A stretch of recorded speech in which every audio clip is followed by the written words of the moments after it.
আজ 10 পয়সা জন্য বেড়াতে আনছি। হ্যাঁ হ্যাঁ হ্যাঁ টাকা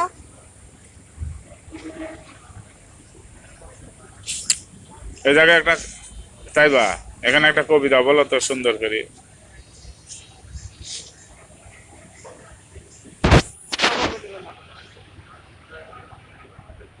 আমার বাড়ি জয়সীমঠ।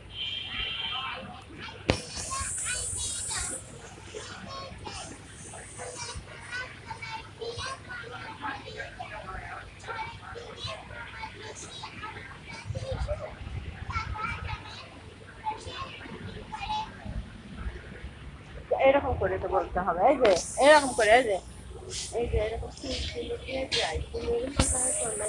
এইভাবে সুন্দর করে বলো। আচ্ছা হয়েছে না, ওই যে আবার আবার হ্যাঁ ওই যে জসীমউদ্দিন বলবা, মামার বাড়ি জসীমউদ্দিন।